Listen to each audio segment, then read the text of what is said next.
characters or inspired by historic events, but bringing a realness and authenticity to the fantasy realm, which is an essential part of cinema history. Fantasy has always been something necessary in our cinema, but to bring these characters to life, what was the challenge? Or was it purely more fun to invent out of whole cloth in a way this new icon? Sometimes it's more challenging, it feels more challenging because you have that, those steps, those footprints, that blueprint already there, for you to, hang on to and then to, fly off from. But this is, purely from the imagining, of our two writers and, and all of us together in that room from scratch, and you're anxious to get it right, to get it the most right that you possibly can. But I think that's one of the things that when I was watching the movie that was really satisfying, that each person, each actor, each visage on that screen, at some point, it grabbed them, their heart, just the emotion was there. You're on the verge of, everyone was on the verge of, everyone believed so deeply. We all existed in the same world, and the stakes were as high for each one of us. I really, saw that the first time I saw that movie. I was just gonna say that, yeah, sometimes it can be more challenging for sure to play a fictitious character. In this particular film, the challenge was also not only that we were playing fictitious characters, but we were creating a fictitious world, a nation on the African continent that doesn't exist.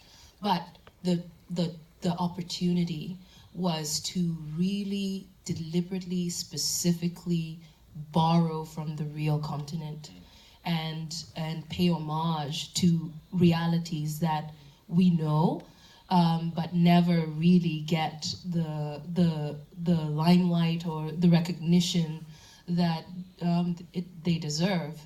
So that was an incredible thing to be able to do, and our design departments did a phenomenal job.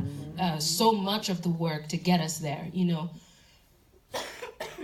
fact that our costumes, this film is an homage to African culture, I feel.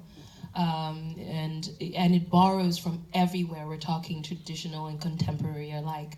The step town where T'Challa and Nakia take a walk is inspired by, the fashion in Johannesburg, and, Ryan went there and he experienced that, and you can see it, contemporary African style and fashion, and then the rest of the country, when you see Warrior Falls, you see all these costumes, and there's the tribe that wears red, and the tribe that wears green, and the tribe that wears purple, and all of them are inspired by specific things, from the continent, the Dogon, the Surma, the Maasai, and it's very specifically put in there. The merchant tribe, and right, because they would interface with other places and other people, they may have on their traditional garb and Gucci sunglasses. Exactly. Trading and bartering. You see the one with the red with the clay, and they, Right, and these are things that you can see definitely on the continent. But what the production designers did was to accelerate it into a future that we do not know. And, I think the question on the table that we were all trying to answer in our performances, in the artistic endeavors, was, what would Africa have been if it had never been colonized?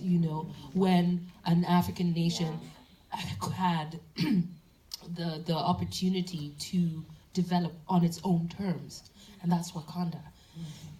It's also grounded here in Oakland, right? I mean, I think it's important to acknowledge that there is that, that connection to a contemporary reality here. Do you want some tea? Or no, seriously, we can get you some. Great, if Yeah, backstage, like if you hear this, a herbal little tea tea would be amazing. Cough drops, the audience is on your side.